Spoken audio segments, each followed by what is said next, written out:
कि सत्पुरुषों की पहचान क्या है, संतों की पहचान क्या है।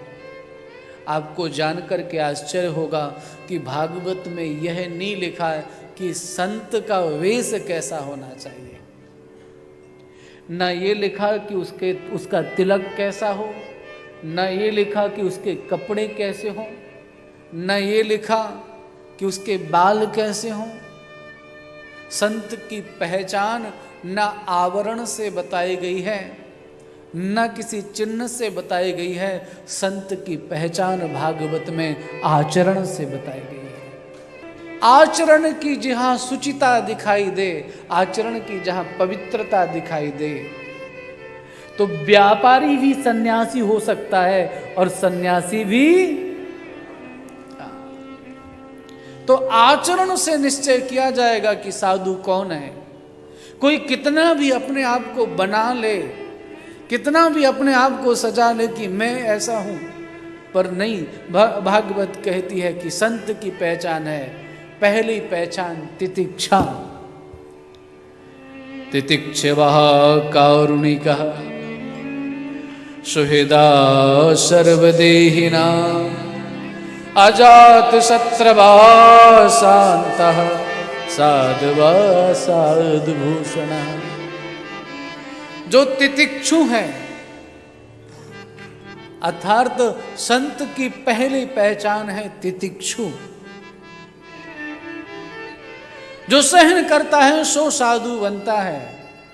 हमारे गुरुदेव से हमने एक दृष्टांत तो सुना था, आप लोग बड़े प्रेम से सुन रहे हैं इसलिए सुनाने का भी बहुत मन कर रहा है। कुछ तो ऐसे संस्मरण याद आ रहे हैं जो पहले किसी कहीं कथाओं में याद नहीं आए। आपकी दत्त चित्ता और तन्लीनता देख करके नए नए भाव मन में उदित हो रहे हैं। हमने अपने गुरुदेव से सुना था कि कोई संत नौका में बैठ करके यात्रा कर रहे थे और यात्रा करते हुए उन संत के साथ कुछ और सहयात्री थे जो नाव में बैठे हुए थे। उसमें एक दुष्ट प्रकृति का व्यक्ति था।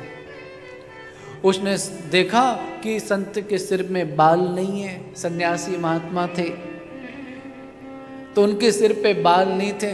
तो जो सहनाविक था, जो सहयात्री था, उसने कहा देखो बाबा का चेहरा तो चमकता ही है, पर चेहरे से ज्यादा देखो सिर कैसा चमक रहा है। दूसरे ने कहा मुझे तो जो तबला सो दिख रहा है, तबला सो दिखे मुझे तो। चौथे ने कहा तुझे तबला सा दिख रहा है, मेरा मन तो बजाने का कर रहा है। ये आपस में चर्चा कर रहे थे, इतने में एक उठा और महात्मा के सिर पे जोर से उसने चपट लगा दी। महात्मा सिद्ध संत थे। आकाशवाणी हुई, कहो महात्मा तुम इस नाव को पलट दूं। महात्मा मुस्कुराने लगा, बोले कि मुझे तो लगा कि तू बहुत समझदार होगा।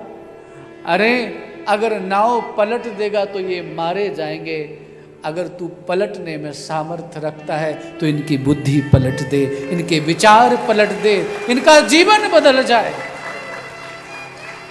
अगर तुझे पलटना भी है तो ये पलटो। मारने से नहीं, इनको मोड़ने से बात बनेगी। मारने से नहीं, मोड़ने से बात बनेगी। तो जिसके जीवन में इतनी सहनशीलता है वो संत है। और ऐसा सहनशील जो संत है उसके साथ रह करके साधन भजन करके मैया तेरा मन भी भगवान में रम जाएगा। और जिनका मन भगवान में नहीं रमता है उनकी दुर्गति होती है। उनका पुनरपि जननम पुनरपि मरणम पुनरपि जननी जठरे शयनम।